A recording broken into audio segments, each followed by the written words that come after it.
il rentre à son tour dans la course.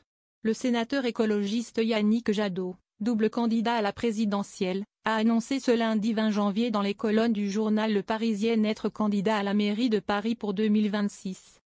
Je souhaite que le prochain maire de Paris soit écologiste, affirme l'ancien directeur des campagnes Greenpeace, qui prône le rassemblement de la gauche sous son nom.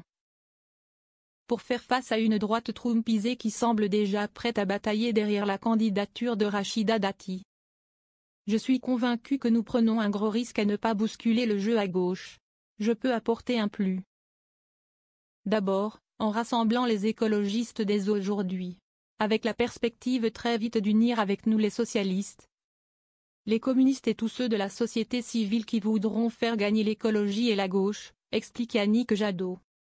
Le départ d'Anne Hidalgo en 2026, qui a annoncé qu'elle ne briguerait pas de troisième mandat dans la capitale, aiguise les appétits au sein de sa majorité municipale, qui rassemble socialistes, écologistes et communistes.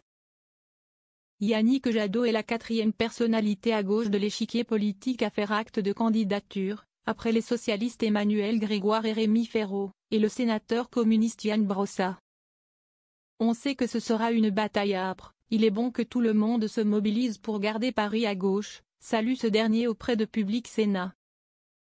Le risque d'une primaire à gauche. Interrogé sur le risque d'éparpillement, cet ancien adjoint au logement balaye. Il y a des candidatures multiples qui avancent, et tout le monde convient qu'il faudra atterrir unis. L'idéal serait d'avoir une liste d'union avant le premier tour.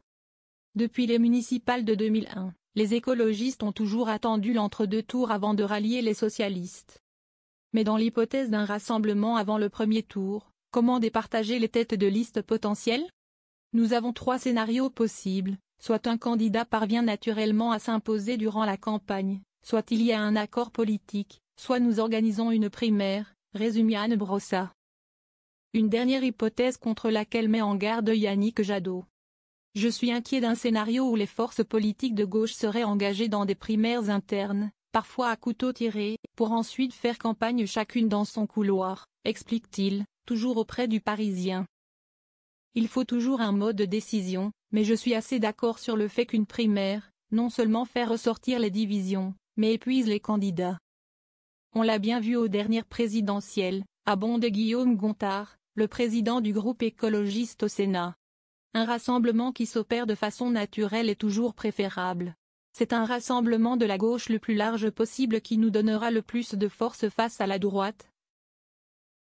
Soutient également la sénatrice socialiste de Paris Colombe Brossel. D'autant que le PS est traversé par d'importantes lignes de fracture dans la capitale. Le PS parisien divisé. Emmanuel Grégoire, premier adjoint pendant 5 ans, longtemps présenté comme le dauphin d'Anne Hidalgo, a fini par s'émanciper de la tutelle de l'édile en annonçant sa candidature avant que celle-ci ne clarifie sa propre situation. Fin novembre, Anne Hidalgo a finalement désigné le sénateur Rémi Féraud, également président du groupe Paris en commun au conseil municipal, comme son potentiel successeur pour 2026. Sollicité par Public Sénat pour réagir à la multiplication des candidatures à gauche, l'élu indique ne pas avoir de réaction particulière. Mon principal sujet, c'est de trouver le dispositif politique qui nous permette de continuer à transformer Paris. Il reste 18 mois avant le premier tour, même si le plus tôt est le mieux, cela nous laisse encore du temps, conclut Colombe Brossel.